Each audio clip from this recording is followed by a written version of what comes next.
K Sudhakaran അദ്ദേഹത്തിന് കൊടുക്കാൻ പറ്റുന്ന ഏറ്റവും വലിയ സമ്മർദ്ദമാണ് കോൺഗ്രസ് പ്രസ്ഥാനത്തിന് നേരെ നൽകിയത്.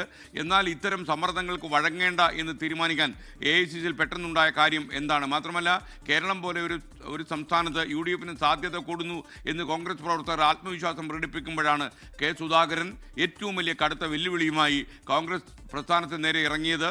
എന്തും ചെയ്യാൻ തീരുമാനമെടുത്തു എന്ന രീതിയിലായിരുന്നു സുധാകരൻ്റെ പ്രഖ്യാപനം. എന്നാൽ ഇപ്പോൾ തീരുമാനം വന്നതായി വിവരം. എന്താണ് ഏറ്റവും അവസാനത്തെ നിമിഷങ്ങളിൽ സംഭവിച്ചത്? Balram. Very good morning S K. അതീവ നാടകീയമായ നീക്കങ്ങളാണ് കഴിഞ്ഞ ദിവസം പകലും രാത്രിയുമായി ഡൽഹിയിൽ നടന്നത്. കോൺഗ്രസിന്റെ രണ്ടാം ഘട്ട സ്ഥാനാർത്ഥി പട്ടിക തയ്യാറാക്കുന്നതിന് വേണ്ടി അതിൽ 40 സ്ഥാനാർത്ഥികളുടെ പേരുകളാണ് ഇനി അന്തിമമാകാൻ ഉണ്ടായിരുന്നത്. അതിനുവേണ്ടിയുള്ള ചർച്ചകൾ പുരോഗമിക്കുന്നതിനിടെ എസ് കെ സൂചിപ്പിച്ച പോലെ തന്നെ കെ സുധാകരന്റെ കടുത്ത സമ്മർദ്ദമുണ്ടായിരുന്നു. അദ്ദേഹം മാധ്യമങ്ങളെ കണ്ട് തുറന്നടിച്ചേക്കും എന്നുള്ള സൂചനകൾ ഇന്നലെ രാവിലെ മുതൽ തന്നെ നിലനിന്നിരുന്നു.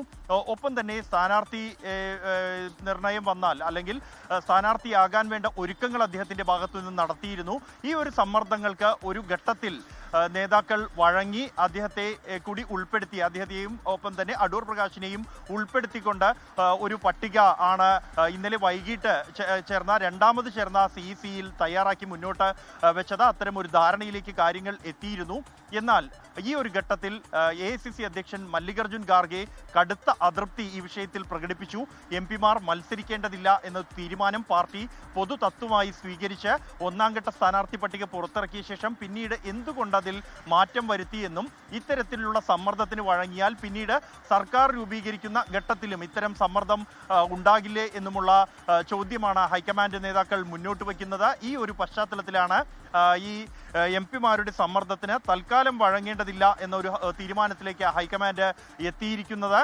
കണ്ണൂരിലും കോന്നിയിലും അതുകൊണ്ട് തന്നെ ഈ 2 പേരും മത്സരിച്ചേക്കില്ല. പകരം ഉയർന്നു വന്ന പേരുകൾ, ഇവർ മത്സരിക്കുന്നില്ല എങ്കിൽ പരിഗണിക്കാനായി കരുതി വെച്ചിരുന്ന പേരുകൾ കണ്ണൂരിൽ TO മോഹനും കോന്നിയിൽ സതീഷ് കൊച്ചുപറമ്പിലുമാണ്. ഇരുവരും സ്ഥാനാർത്ഥിയാകും എന്ന സൂചനയാണ് ഏറ്റവും ഒടുവിൽ നമുക്ക് ലഭിക്കുന്നത്. ഒപ്പം തന്നെ മറ്റ് ചില മണ്ഡലങ്ങൾ സംബന്ധിച്ചും തീരുമാനമായിരിക്കുന്നു. അതിൽ നേമമണ്ഡലത്തിൽ KS ശബരിനാഥ്, കാഞ്ഞിരപ്പള്ളിയിൽ നാട്ടകം സുരേഷ്, പൂഞ്ഞാറിൽ അലോഷ്യസ് സേവ്യർ, ഏറ്റുമാനൂരിൽ ജോസഫ് വാഴക്കൻ, കൂടാതെ വൈപ്പിനിൽ ടോണി ചിമ്മിണി, കായംകുളത്ത് M Liju, അരുവിക്കരയിൽ VS Shivakumar, നെയ്യാറ്റിൻകരയിൽ N ശക്തൻ നാടാർ, തൃക്കരിപ്പൂരിൽ സന്ദീപ് വാര്യർ, കുന്നംകുളത്ത് PT അജയ് മോഹൻ, റാന്നിയിൽ പഴകുളം മധു, ആറന്മുളയിൽ അബിൻ വർക്കി, വാമനപുരത്ത് സുധീർ ഷാ പാലോട് തുടങ്ങിയ പേരുകളാണ് അന്തിമമായിരിക്കുന്നത്.